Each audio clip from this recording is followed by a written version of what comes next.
know this. Since 1997, Congressman Dennis Kucinich has represented the 10th District of Ohio in the United States House of Representatives. So why then did he have to compete in a Democratic primary in the 9th District of Ohio this last Tuesday? It's because Ohio lost 2 congressional seats after the last census was taken, and with Republicans in charge of redistricting, they got rid of Congressman Kucinich's 10th district, forcing him to run against another Democrat, Congresswoman Marcy Kaptur, in what was mostly her 9th district. Unfortunately, Congressman Kucinich's bid to stay in Congress came up short on Tuesday.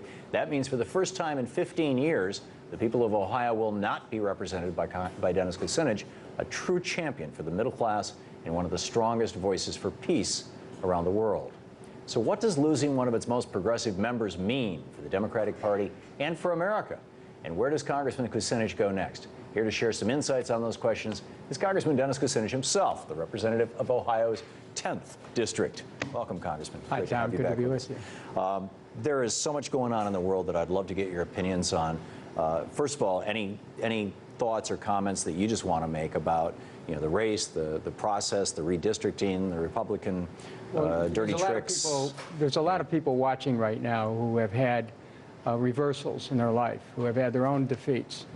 And what I've learned through a political career where I've lost 8 elections is that if you persevere, if you don't quit, you always come back. And that's why through my career in Congress, defeat then has never had any power over me. And that's enabled me to stand up and speak out.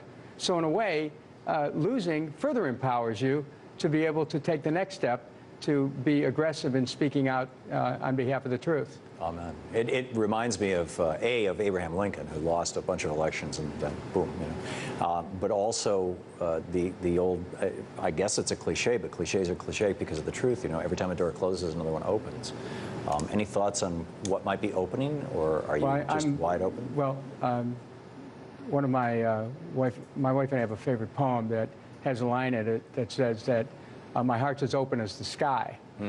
And I take a view that whatever the universe has that's awaiting me, the defeat was part of that. Yeah. So I not only accept it, but I welcome what lies ahead. In the meantime, the commitments that I have will remain unchanged. And I intend to continue to be very active in pushing back against this talk of war and the effort to take us into war against Iran, in making sure we get our economy moving, take care of things here at home, and taking care of the constituents I have in the 10th District. Finishing the work that, you've set out to do. You were just sharing with me before we went on the air this story. Leon Panetta is now talking about, yep, we're ready to strike Iran. What, you know, this is like, what, 3 days after the president said, hey, wait a minute, this talk of war is, you know, coming out of, well, after Mitt Romney wrote the op-ed basically in the Washington Post saying Iran was building a nuke, which is the opposite of what all 16 of the U.S. intelligence agencies say. You know, Obama kind of slapped him down for that, and now Leon Panetta's doing it. Well, I think we need to understand what's going on here. There is political pressure coming from Republican presidential candidates, with the exception of Ron Paul, to go to war against Iran. In that political climate, we also are seeing oil prices moving up because of the talk. Right. Now which works to the benefit of the Republicans, actually. It does.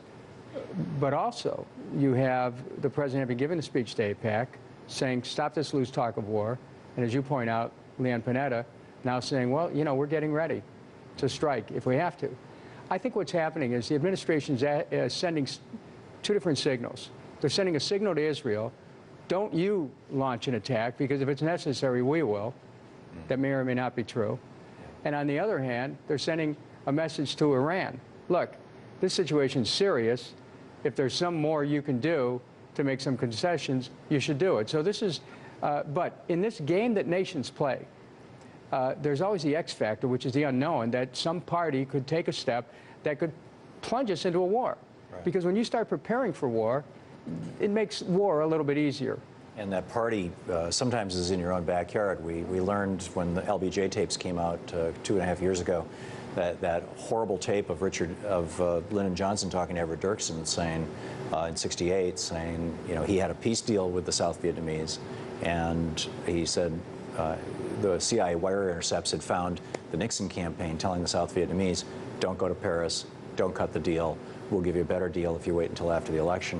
And he's saying to Everett Dirksen, Everett, this is treason. I can't let the American people know but this is treason. And Everett says, yes, it is, and I'll try to stop Nixon, but he couldn't. And boom, you know, another tens of thousands of people, millions of people, actually. I mean, we could see the predecessor conditions, Iran-Contra, the hostages. Yep. They were released after President Reagan took the hour he put his, or the minute he put his hand on the Bible. So, you know, we know that there are always other political concerns going on. But I just want to go back to something, Tom. We have a type of thinking that keeps us into war. Yeah. When you think that war is inevitable, that creates momentum for war. War becomes a self-fulfilling prophecy. And it's the kind of thinking that we have to be careful of. When we see that the United States is at war anywhere around the world, we so choose, or, you know, is at war and will be at war. No, we have to stop that. This is going to destroy our nation. We're already shifting priorities away from domestic spending into feeding a war machine. Must stop. Well, the Pentagon budget has tripled now since 1997. I think it was 1998 or 9, the first time you and I met here in Washington, D.C., and you were kicking off an effort to create a Department of Peace. Right.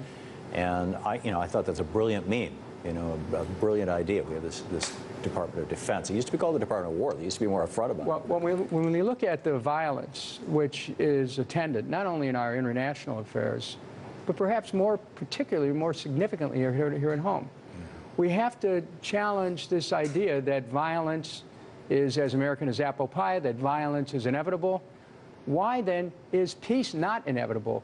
If violence is a learned response socially, why then cannot peace be a learned response to potential aggression on an interpersonal level as well as an international level? So what I propose, which is in legislation that I've introduced regularly into Congress, is the idea of creating a permanent structure in our government that aims at domestic violence, spousal abuse, child abuse, violence in the school, gang violence, gun violence, racial violence, violence against gays, police community clashes, and use that as a basis to rework our social compact in this country.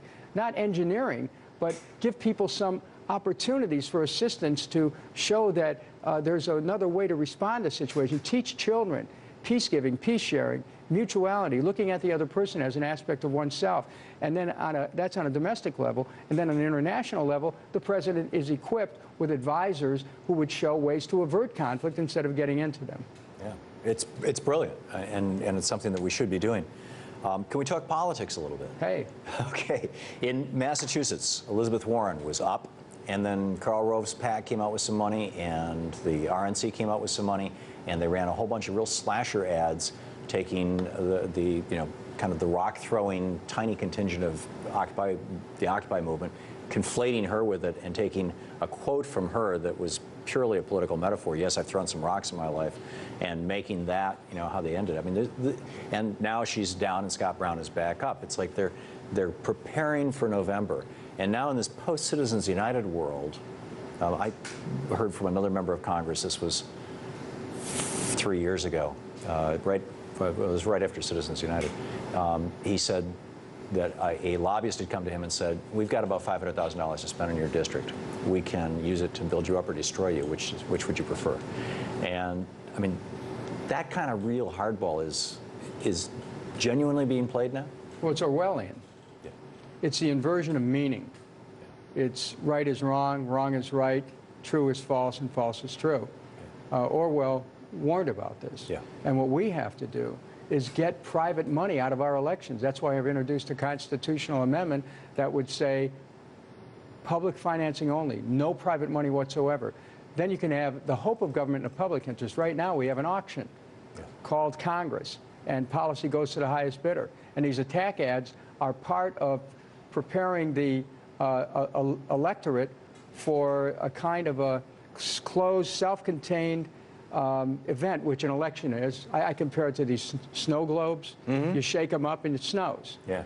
Then when the election's over, people don't know what happened. Things settle down to what passes for normal in our society, and they forget about the things that drove their passions for the moment. It's a very manipulative thing, which is profoundly anti-democratic. Yeah, small d democratic, absolutely. In the 2 minutes or so we have left, what do you see as the major issues that we confront as a nation and as a species? Our desire for war, the militarism that's poisoning our country,